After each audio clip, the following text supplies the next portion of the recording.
اصعد واخلد بجنات النعيم مخلدا، لا في جرائدهم وفي الارشيف. سلم على نور الوجود محمد والعن بغاة الذل والترجيف.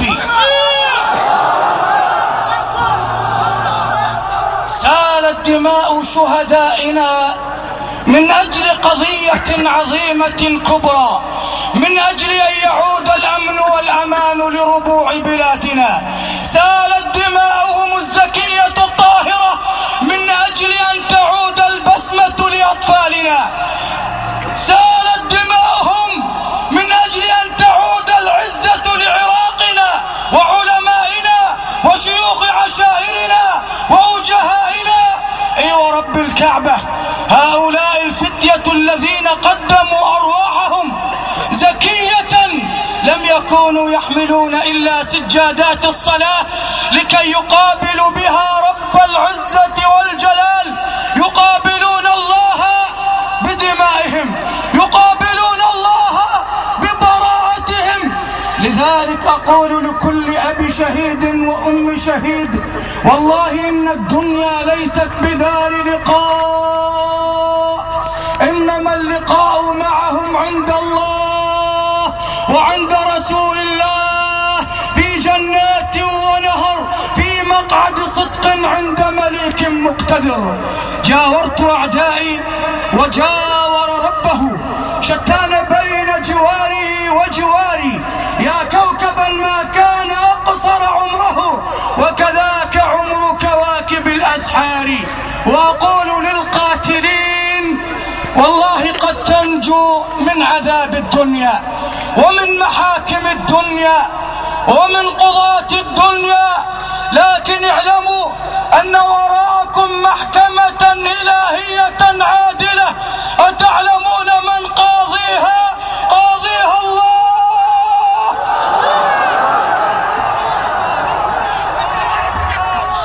قاضيها الله وشهودها أعضاؤك كتب عليها، وعنت الوجوه للحي القيوم، وقد خاب من حمل ظلما.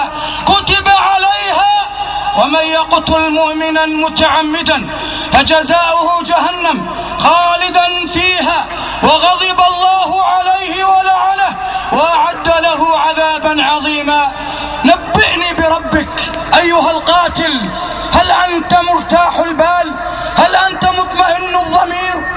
هل تنام على الوسادة وأنت من المرتاحين المطمئنين الهادئين عندما تنظر إلى أطفالك؟ أتتذكر أطفال الذين قتلتهم؟ لا أقول بدم بارد، إنما بدم فاسد.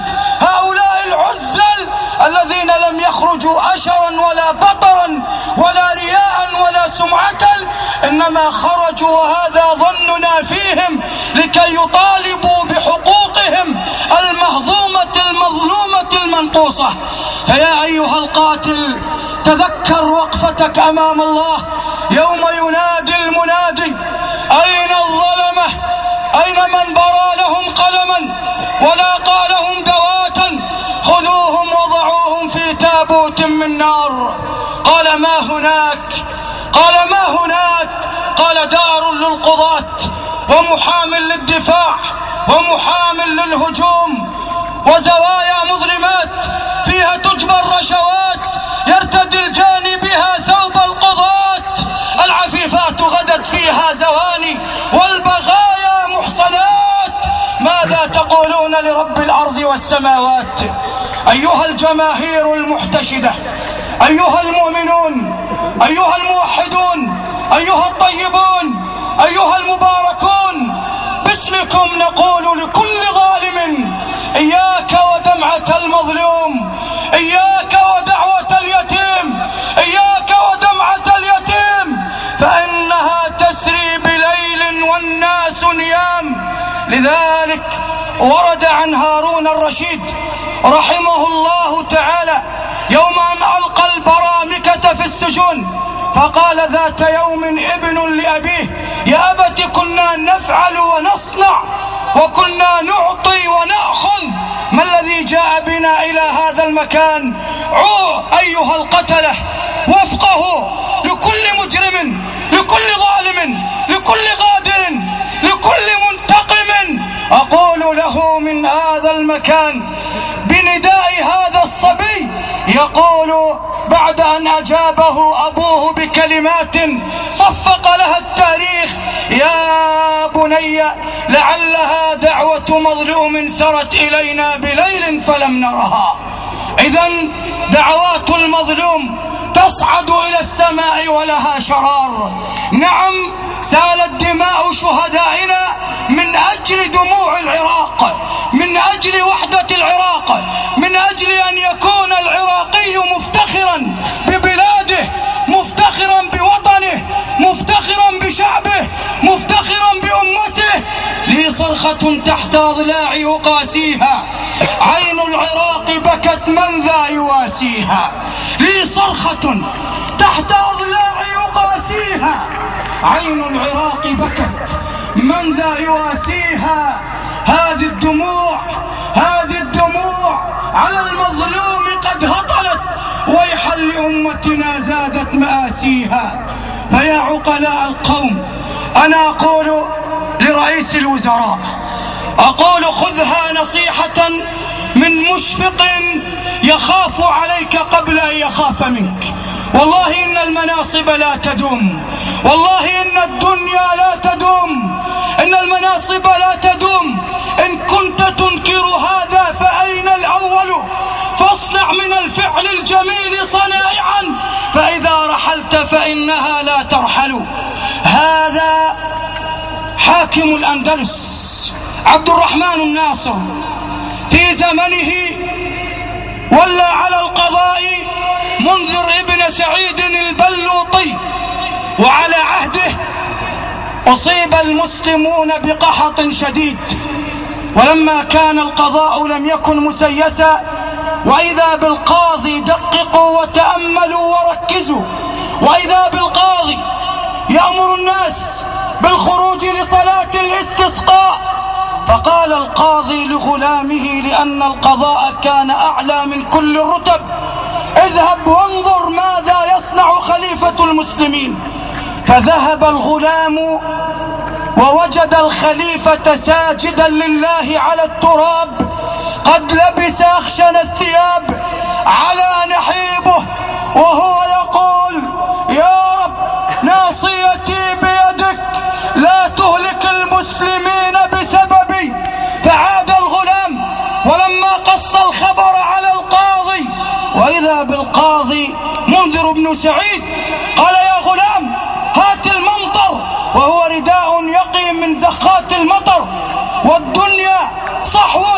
قال له: كيف يا سيدي؟ قال: اعلم إذا خشع جبار الأرض رحم جبار السماء.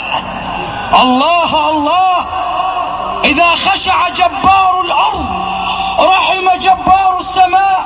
فالدنيا زائلة ووقفتنا طويلة أمام الله، وهؤلاء الملايين لم يزاحموا أحدا على منصب أو على صندوق للانتخابات أو على ورقة سياسية هزيلة أو من أجل مجلس نواب، إنما والله يطلبون حقوقهم، يريدون أن يعيشوا بكرامة.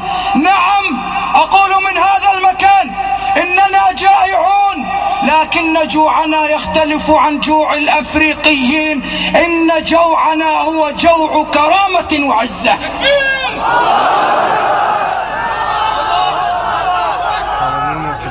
نعم، جائعون للكرامة، جائعون لعبير الحرية. أنا أناشدكم وانطلقوا من هذا الدستور الذي لما كتبتموه وعدتم العراقيين بجنات تجري من تحتها الأنهار، وتفاجأنا وجدناه كسراب بقيعة يحسبه الظمآن ماء، حتى إذا جاءه لم يجده شيئا. أنطلق من بعض الفقرات التي أريد أن أبين هناك بون شاسع بين المكتوب وبين الواقع. ألم يضمن الدستور الذي وقعتموه حرية التنقل للعراقيين من سائر بلاد ومحافظات العراق إذا ما معنى في السيطرات اليوم؟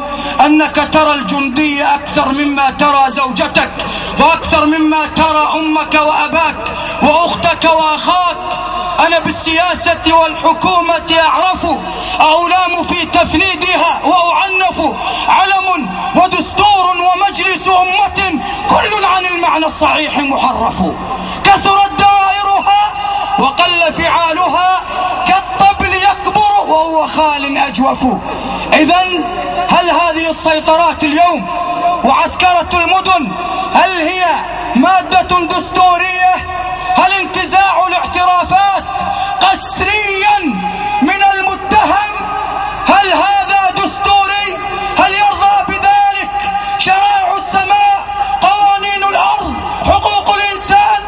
هناك من نسمع أصواتا مقززة يقولون إن المتظاهرين يطالبون بإخراج المجرمين. لا والله، شعار هؤلاء شعارهم ربي بما أنعمت علي فلن أكون ظهيرا للمجرمين. إنما نطالب بإخراج الذين عذبوا وانتزعت منهم الاعترافات قسريا ومضى عليهم وهم أبرياء ل3 سنين و4 سنين و5 سنين. لذلك أسمعت بالإنسان يصهر جلده حتى يقول أنا المسيء خذوني